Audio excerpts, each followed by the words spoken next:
नमस्कार, मैं डॉक्टर अनीता चौहान, आपकी हिंदी संस्कृत व्याकरण शिक्षिका। बच्चों, हम हिंदी व्याकरण के अंतर्गत रस का अध्ययन कर रहे थे। रस में हमने प्रारंभ में रस क्या है, रस की परिभाषा क्या है, रस के प्रकार कितने हैं, ये सब जाना। अंततः हम इस रस के टॉपिक पर अंतिम वीडियो बना रहे हैं, जिसमें पहले हम समझेंगे शांत रस। मैंने आपको बताया था मूलतः रस 9 रस है। काव्य में नव रसों को स्वीकार किया गया है, लेकिन भरत मुनि ने तो 8 ही रस माने हैं।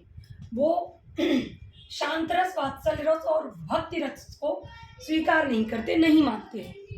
लेकिन सूरदास जी 11 रसों को मानते हैं। 9वां शांत रस, 10वां वात्सल्य और 11वां भक्ति रस भी सूरदास जी स्वीकार करते हैं। अब आज हम इन अंतिम 3 रसों को जानेंगे कि इनकी परिभाषा क्या है और किन उदाहरणों के माध्यम से इनको हम समझ सकते हैं। चलिए देखिए, शांत रस। शांत रस, इसकी परिभाषा है संसार से विरक्ति का भाव। जब चित्त शांत हो जाता है, इसका स्थायी भाव है निर्वेद। निर्वेद यानी निवृत्ति हो जाना। सांसारिक काम, क्रोध, लोभ, मद, मत्सर, सांसारिक भोगों से निवृत्ति हो जाना, मन का वीतराग हो जाना। संसार जब असार लगने लगे तो एक सन्यासी का मन जैसे होता है, उस प्रकार की जब विरक्ति की भावना मन में पनपने लगती है और व्यक्ति मोह माया से बहुत ऊपर उठ जाता है, तो वहाँ पर जो उसको आलंबन, अनुभाव, विभाव, आलंबन, उद्दीपन आदि के द्वारा निर्वेद नामक यानी निवृत्ति नामक स्थायी भाव की जो अभिव्यक्ति होती है, स्थायी भाव के रूप में जो अभिव्यक्त होता है, वो शांत रस कहलाता है। शांत रस यानी चित्त का पूर्णतः शांत हो जाना। ठीक, देखिए, जब मैं था तब हरि नहीं, अब हरि है मैं नाही। सब अंधियारा मिट गया, जब दीपक देखा माही। जब हरि था तब मैं नहीं, और अब मैं है। जब मैं था, माफ कीजिए, जब मैं था तब हरि नहीं। क्या कहना चाह रहे हैं? जब मेरे अंदर मैं था, मैं यानी अहंकार, अहम की भावना, मैं कुछ हूं, मैं की भावना थी, तब मेरे अंदर हरि नहीं था, परमात्मा नहीं था। अब मेरे हृदय में मात्र हरि है। अब अंदर मेरे अहंकार, अहम मिट चुका है। अब वहां सिर्फ और सिर्फ ईश्वर है, परमात्मा का निवास है। तो अब मैं नहीं रहा, अब अहंकार के लिए कोई स्थान नहीं बचा है। एक और इसी तरीके का है कबीरदास जी का, प्रेम गली अति सांकरी, जामे दुई न समाए। प्रेम की गली यानी कि ईश्वर की भक्ति का मार्ग, परमात्मा के लिए जो मार्ग है, वो बहुत ही सकरा है, पतला है, छोटा है। उसमें दो नहीं रह सकते, या तो आपका अहंकार रह सकता है या वहां परमात्मा रह सकता है। ठीक, सब अंधियारा मिट गया, जब दीपक देखा माई। दीपक यानी कि ज्ञान। जब मुझे आत्मज्ञान की विभूति हुई, जब मुझे आत्मज्ञान से साक्षात्कार हुआ, तो मेरे आसपास का जो जो काम, क्रोध, लोभ, जो भोगों का, सांसारिक मोह माया का जो जाल था, वो सब का सब समाप्त हो गया। और अब मेरे अंदर मात्र परमात्मा के लिए ही स्थान है। अब मेरा जीवन पूर्णतः संसार से विरक्त हो चुका है। जब ये विरक्ति का भाव आ जाए, तो समझिए वहां पर शांत और अंतिम सत्य शांति ही है। शांति की खोज में गौतम बुद्ध, एक सिद्धार्थ नामक राजकुमार, ऐसे कहिए, गौतम बुद्ध बन गया। अंतिम सत्य, जीवन की खोज जहां पर जाकर रुकती है, वो जो पड़ाव है, वो शांति है। आपने देखा होगा कि जब व्यक्ति का कुछ भी श्रेष्ठ नहीं रहता, जब किसी का निधन हो जाता है, तो हम क्या कहते हैं? उसकी आत्मा को शांति प्रदान करे, परमात्मा उसकी आत्मा को शांति दे। हम कहते हैं कि उसकी आत्मा को ईश्वर माया दे, धन दे, ऐश्वर्य दे या कोई पद दे, प्रतिष्ठा दे। नहीं, क्योंकि ये सब जगत के उपादेय हैं। शांति इन सबसे बहुत ऊपर है। आत्मा की खोज शांति है। आत्मा का जो मूल स्वरूप है वो शांत स्वरूप है। शांत स्वरूप ही आत्मा का भोजन है, ऐसे समझिए। ठीक, तो जब आत्मा को पूर्णतः विरक्ति हो जाती है इस संसार रूपी बाजार से, इस संसार रूपी दिवा स्वप्न से जब आत्मा बहुत ऊपर उठ जाती है तो उसको शांति की प्राप्ति होती है। और इसमें निर्वेद यानी निर्वेद नामक, निवृत्ति नामक स्थायी भाव की अभिव्यक्ति होती है। अब हम इसको समझ चुके होंगे। इसके बाद हम चलेंगे वात्सल्य रस पर। ठीक है, और भी बहुत सारे उदाहरण हैं शांत रस के। जिन भी काव्य में जहां पर भी आपको विरक्ति का भाव परिलक्षित हो, समझ लीजिए वहां पर शांत रस है। ठीक, अब चलते हैं वात्सल्य रस। वात्सल्य रस एक लाइन में, मैंने सारी परिभाषाएं आपको एक लाइन में लिखी हैं ताकि समझने में आसानी रहे। छोटों के प्रति प्रेम, स्नेह। देखिए, ईश्वर के प्रति स्नेह होता है, ईश्वर के प्रति रति का भाव होता है, ईश्वर के प्रति प्रेम का भाव होता है, तो वहां पर भक्ति रस होता है। और जहां पर अपने से छोटों के प्रति, बालकों के प्रति, छोटे बच्चे के प्रति जब हमारे मन में ममत्व जागता है, ममता का भाव आता है, तो उसको हम वात्सल्य कहते हैं। ठीक है, देखिए, मैया मोरी मैं नहीं माखन खायो। भगवान श्री कृष्ण की कृष्ण लीला और उनकी बाल लीला, अगर किसी ने बचपन जिया है और किसी की बाल लीलाएं आज भी लोक में जानी जाती है तो भगवान श्री कृष्ण की है ना। सूरदास ने जीवंत कर दी थी भगवान कृष्ण की बाल लीलाओं को अपनी अंधी आंखों से। तो क्या कहते हैं, मैया मैं नहीं माखन खायो। भगवान श्री कृष्ण माता यशोदा से कहते हैं, माँ मैंने माखन नहीं खाया। एक बहुत सारी चीजें हैं जो ऐसा लगता है जहां पर वात्सल्य उमड़ उमड़ कर है। एक ठुमक चलत रामचंद्र बाजत पैजनिया। भगवान श्री राम जब बालक हैं छोटे से, तो जनक दशरथ जी के आंगन में माता कौशल्या की गोद से उतर के आंगन में जब ठुमक ठुमक करके चलते हैं तो उनके पैरों में जो नूपुर पड़ी हुई पैजनियां हैं वो बाजती हैं और उसको देख करके मैया गदगद हो जाती है। इसी तरीके से भगवान कृष्ण की लीलाओं में बहुत सारी ऐसी लीलाएं हैं।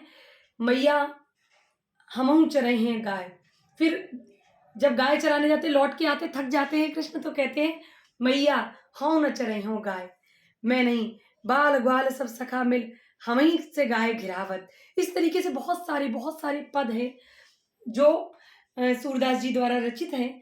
उनमें कृष्ण की बाल लीलाओं का बहुत सुंदर वर्णन है। और वहां पर जो रस है, मुख्य रस, वो वात्सल्य रस है। तो वात्सल्य रस क्या है? वात्सल्य रस अपने से छोटों के प्रति जो रति का भाव है, स्नेह का भाव है, ममत्व का भाव है, वो वात्सल्य कहलाता है। छोटा सा कई उदाहरण है इसमें, छोटे छोटे से उदाहरण हैं जिनको आप देख सकते हैं, इनको याद कर सकते हैं और छोटा उदाहरण लिखने पर भी आपको पूरे ही मार्क्स मिलेंगे। ठीक है, आगे चलते हैं हम भक्ति रस पर। भक्ति रस अंतिम रस है। हालांकि इसको भरत मुनि ने रस नहीं माना, लेकिन सूरदास जी इसको मुख्य रस मानते हैं और उन्होंने ईश्वर विषयक जो रति है, ईश्वर विषयक जो प्रेम है, जो ईश्वर विषयक प्रेम है, उसको रति माना है। रति यानी कि अनुराग, भक्ति रस कहलाता है। ठीक है, जो जब हम परमात्मा के प्रति अपना प्रेम प्रदर्शित करते हैं, अनुराग प्रदर्शित करते हैं उस परम सत्ता के प्रति, तो वो हमारा अनुराग, वो रति, वो प्रेम क्या कहलाता है? भक्ति रस कहलाता है। ठीक, देखिए एक उदाहरण देख लीजिए। रघुपति राघव राजा राम, पतित पावन सीताराम, ये भक्ति रस का उदाहरण है। मेरे रोम रोम में बसने वाले राम, ये भी भक्ति रस का उदाहरण है। मेरो तो गिरधर गोपाल, मीराबाई का बहुत बहुत प्रसिद्ध पद है। मेरू तो गिरधर गोपाल दूसरो न कोई, ये भी भक्ति रस का ही उदाहरण है। इनमें से आप चाहे तो तीनों या एक दो जितनी में आपको सुविधा रहे वो आप याद कर सकते हैं।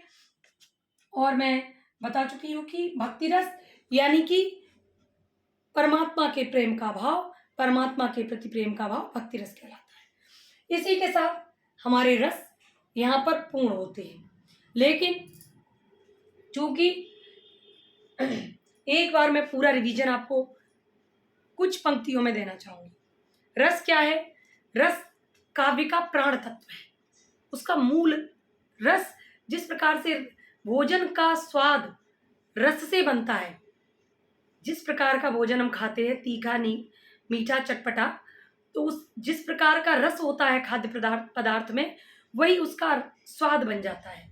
उसी प्रकार से काव्य को पढ़ते समय, सुनते समय या देखते समय, दृश्य या श्रव्य नाटकों को, जिसको भी रूपक इत्यादि देखते समय हम जिस प्रकार का भाव पाठक के मन में उद्बुद्ध हो जाता है, वो परिपक्व होकर के स्थायी भाव के रूप में, रस के रूप में अभिव्यक्त होता है। ये रस है। रस ही काव्य का मूल प्राण है, ऐसे समझिए। जो काव्य सौंदर्य के तत्व हैं, उसमें जो मुख्य सौंदर्य है वो रस के द्वारा ही काव्य में आता है। फिर आते हैं, रस समझ लिया आपने, अब आते हैं रस। रस के अंग हैं विभाव, अनुभाव, संचारी भाव। ठीक, ये मैंने आपको पूर्व के वीडियो में बहुत विस्तार से समझाए हैं, आप समझ सकते हैं।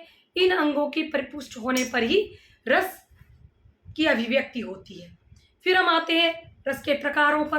पहला हमने समझा था श्रृंगार रस, इसका था रति, श्रृंगार रस था, उसका रति था। अब श्रृंगार रस में क्या, जब नायक नायिका का प्रेम रतिभाव दिखाया जाता है, वहां पर श्रृंगार रस होता है। ये मैंने बताया आपको। अब इसके भी दो प्रकार हैं, ठीक है। एक है संयोग और दूसरा है वियोग या विप्रलंब श्रृंगार रस। जहां पर नायक नायिका का संयोग वर्णन हो, मिलन दिखाया जाए, ठीक। जहां पर मूवी में आप हीरो हीरोइन को मिलते हुए देखते हैं, साथ में गाना गाते हुए देखते हैं, बहुत खुश हैं, घूम रहे हैं, साथ में है, समय अपना स्पेंड कर रहे हैं एक दूसरे के साथ, और खुशनुमा माहौल है, वहां पर संयोग श्रृंगार रस। जैसे कि भगवान राम और सीता का मिलन दिखाया जाता है। दूल्हा श्री रघुनाथ बने, दुल्ही सी सुंदर मंदिर माई, गावत गीत सभय मिली सुन, तो वहां पर संयोग श्रृंगार रस है। और जहां पर नायक नायिका बिछड़ जाते हैं, वहां वियोग श्रृंगार रस है। जैसे भगवान राम जब सीता जी का हरण हो जाता है तो वन में ढूंढते हैं, हे खग हे मृग मधुकर सैनी तुम देखी सीता मृग नैनी।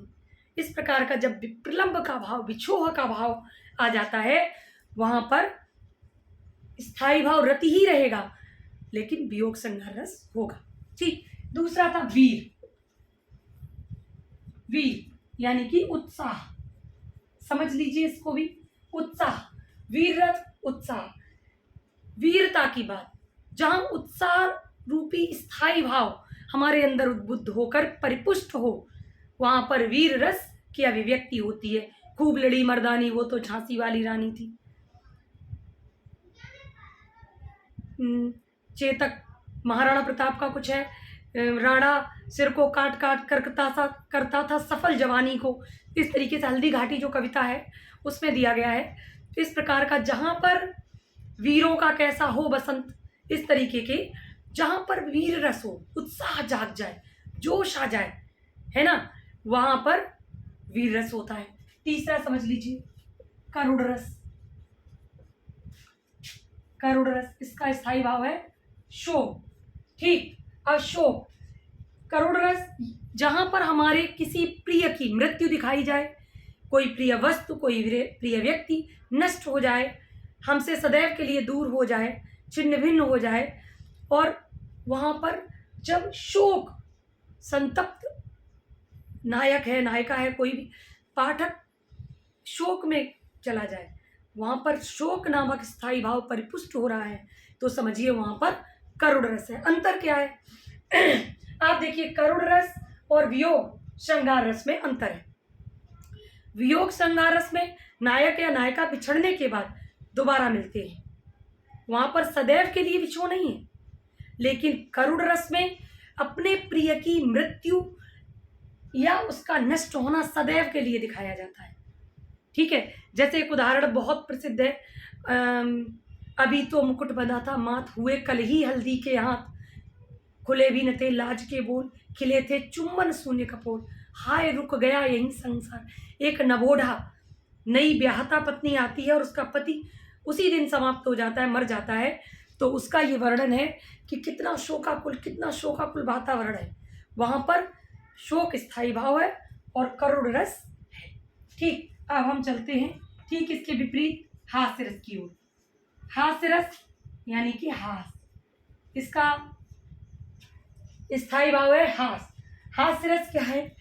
जहां पर ऐसी वेशभूषा, ऐसी कोई बात, ऐसी कोई पंक्ति, ऐसी मतलब किसी के वस्त्र, ऐसी कोई भाव भंगिमा बना करके कोई सामने आ जाता है या काव्य में आ जाता है, पिक्चर में आ जाता है, ऐसा कुछ भी आप देखते हैं जिससे आपको गुदगुदी हो जाए, हंसी आ जाए, हास परिहास हो, वहां पर हास रूपी स्थायी भाव है और हास्य रस की पुष्टि हो रही है। ठीक है, जैसे कोई जोकर आ जाता है सर्कस में, आपने देखा होगा, तो लोगों को हंसी आ जाती है। जैसे कि जब भगवान श्री राम ने अहिल्या का तारण कर दिया था, उसके बाद साधु संतों को लगा कि अब भगवान आए हैं, विंध्य के वासी उदासी सदा महाबिनु नारी दुखारे, ये उदाहरण है। ठीक है, विस्तार से मैंने दूसरे वीडियो में बताया है, समझ लीजिएगा। तो वो सभी शिलाओं को रख देते हैं मार्ग में कि वो भगवान श्री राम के चरण स्पर्श होंगे तो ये शिलाएं चंद्रमुखी बन जाएंगी, तो हमको भी नारियों की प्राप्ति हो जाएगी। तो पाठक पढ़ के उसको हंस देता है, वहां पर हास्य रस पुष्ट हो रहा है। फिर देख लेते हैं, श्रृंगार हो गया, वीर हो गया, करुण हो गया, हास्य हो गया, भयानक रस हो गया।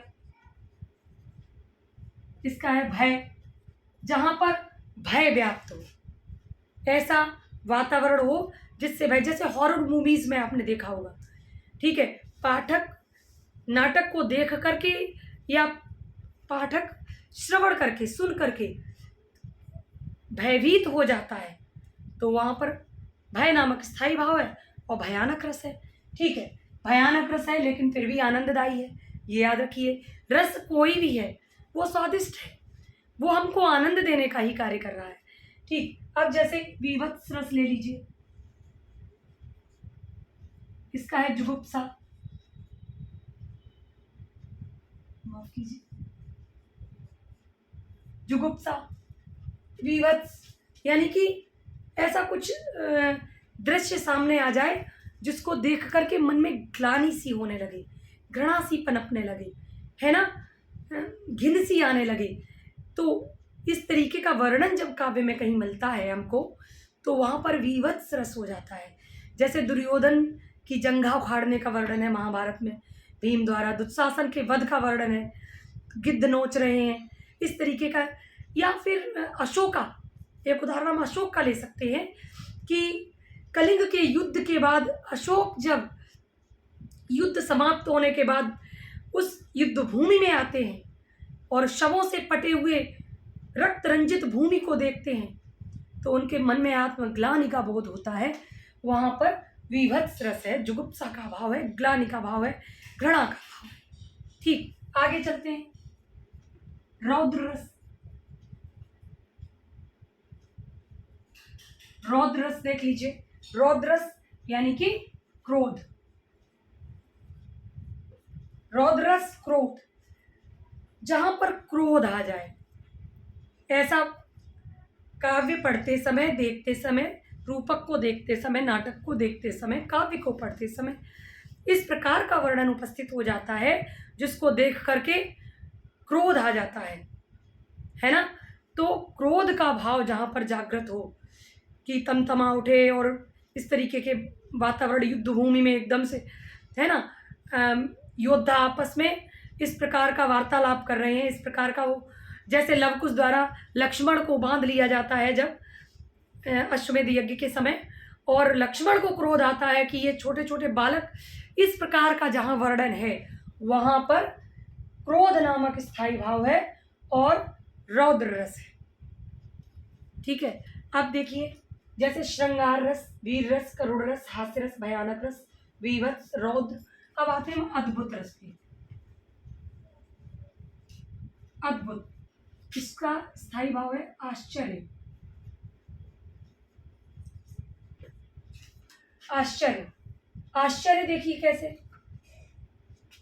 अद्भुत रस वो है जहां पर इस प्रकार का वातावरण हो जहां पर आश्चर्य हो, जो असंभव सा दिखाया जाए, है ना, कि नदियां पड़ी विशाल, जब तक सोचा इस पार, घोड़ा था उस पार।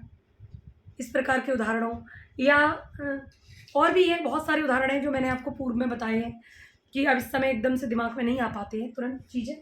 ठीक है, तो अद्भुत रस कोई ऐसी वेशभूषा, कोई ऐसा कार्य असंभव हो जो करने में, जो असंभव सा लगे और उसका वर्णन दिखाया जाए, अतिशयोक्तिपूर्ण कार्य किए जाए, जहाँ पर ऐसा वर्णन आता है तो जिसको देखकर विस्मय हो।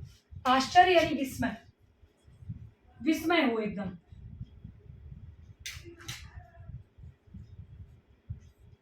विस्मय हो, आश्चर्यचकित हो जाए मन, इस प्रकार का वर्णन यदि कहीं मिलता है तो उसमें विस्मय नामक स्थायी भाव होता है और अद्भुत रस की परिपुष्टि होती है, अद्भुत रस की अभिव्यक्ति होती है। ठीक है, तो इस प्रकार से हमने 9 रस पूरे समझे। 9वां आपको पता ही है। ये 8 रस, जो ये 8 रस हैं, ये भरत मुनि द्वारा माने गए हैं। इनको भरत मुनि ने स्वीकार किया है अपने नाट्य शास्त्र में। ठीक है, आपको पता है कि नाट्य के क्षेत्र का प्रथम ग्रंथ जो है वो नाट्य शास्त्र है, जो भरत मुनि द्वारा लिखा गया है, और उसमें उन्होंने इन्हीं 8 रसों को स्वीकार किया है।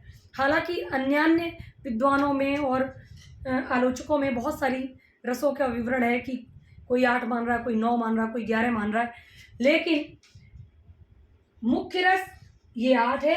काव्य में 9 रस स्वीकार किए गए हैं, जिसमें 9वां रस शांत रस है जो मैंने आपको बताया, और 10वां वात्सल्य, 11वां भक्ति रस है। इनके विषय में भी आप समझ चुके हैं। संसार से विरक्ति का भाव है तो शांत रस है। छोटों के प्रति प्रेम भावना है, स्नेह की भावना है, ममत्व की भावना दिखाई जाए तो वात्सल्य रस है। और भक्ति रस में ईश्वर विषयक रति या प्रेम का भाव परिपुष्ट होता है, वहां पर भक्ति रस है। इस प्रकार से रसों का वर्णन आपने समझा और इन्हीं रसों का वर्णन आता है। यदि आप थोड़ा सा ध्यान देंगे तो आप रसों को बहुत बेहतर तरीके से समझ सकेंगे और अपनी परीक्षाओं में इसके बहुत सरल, और आपकी परीक्षाओं के मतलब से बहुत सरल उदाहरणों का मैंने प्रयोग किया है जिनको आप याद कर सकते हैं। पाठ्य पुस्तक में कुछ उदाहरण बहुत कठिन हैं, जटिल हैं, जो सुकुमार बुद्धि के छात्रों द्वारा याद करना थोड़ा दुरूह रहता है, इसलिए मैंने ये उदाहरण आपके लिए प्रस्तुत किए। आप इनको पढ़िए, मेहनत कीजिए, तैयारी बहुत अच्छी कीजिए। इन्हीं शुभकामनाओं के साथ मैं आपके उज्जवल भविष्य की कामना करती हूँ। धन्यवाद।